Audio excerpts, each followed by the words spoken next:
आज तथाकथित ओबीसीचे जागतिक नेते छगनराव भुजबळ यांनी पावसाचं कारण देऊन बीडमध्ये होणारी सभा कॅन्सल झाली अशी एक मांडणी केली.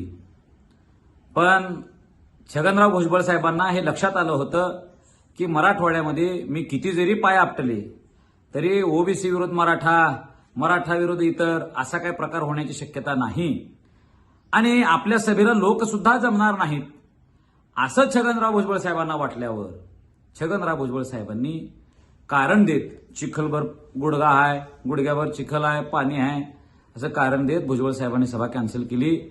अहो तुम्ही एखाद्या हॉलमध्ये जरी सभा घेतली असती ना तुमचा मेळावा तरी हॉल सुद्धा भरू शकला नसता. छगनराव भुजबळ साहेब उगाच स्वतःचं हास्य वाचवण्यासाठी तुम्ही आज माघार सन्मानजनक माघार घेतलेली आहे. हे सगळं ओबीसीतल्या मराठ्यांच्या तिथल्या 12 बलुतेदारांना सगळ्या मराठवाड्यातल्या लोकांना कळालेलं आहे. मराठवाडा भुजबळ साहेब तुमच्यासारखे अनेक लोक आले ना अनेक लोक जिरले पण आमची एकी तोडण्यामध्ये कुणीही यशस्वी झालेले नाही. तुम्ही तसा प्रयत्न भविष्यातही करू नका. छगनराव भुजबळ साहेबांना जर खऱ्याच अर्थानं काही अडचण असेल तर मंत्रिमंडळात असलेल्या देवेंद्र फडणवीस साहेबांना समोर उभा राहून बोलावं. ऐकत नसले तर टेबलावर उभा राहून बोलावं किंवा टेबलावर झोपून बोलावं देवेंद्र फडणवीसांच्या समोर की असं तुम्ही मराठ्यांचं नुकसान आमचं ओबीसीचं नुकसान केले. पण मराठवाड्यात जाऊन सभा घेऊ नका.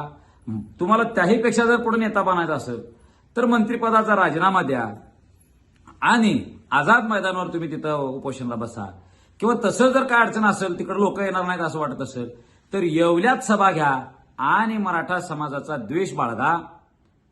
भुजबळ साहेब 23 मार्च 1994 ह्या मराठ्यांचा हिस्सा तुमच्याकडे अनधिकृत पद्धतीने आलेला आहे. मराठ्यांना ओबीसी मधला आमचा टक्का परत मिळवायचा आहे आणि तो आम्ही मिळवणार आहे. आणि आमच्या सोबत दलित बांधव असतील, धनगर समाज बांधव असतील, बंजारा समाज बांधव असतील, हे सगळे छोट्या मोठ्या जातीचे सगळे बांधव आमच्या सोबत आहेत.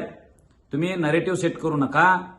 तुम्ही आपलं उत्तराच्या आयुष्याच्या उत्तर काळात आलेला आहे. फार बदनामी करून घेऊ नका. लोकांनी ओबीसीने तुम्हाला पुन्हा एकदा वाळीत टाकलंय असं दाखवण्याची वेळ येऊ देऊ नका. तुम्ही सन्मानजनक निवृत्ती घ्या अशी एक मराठा समाजाचा सर्वसामान्य कार्यकर्ता म्हणून तुम्हाला माझी विनंती असणार आहे.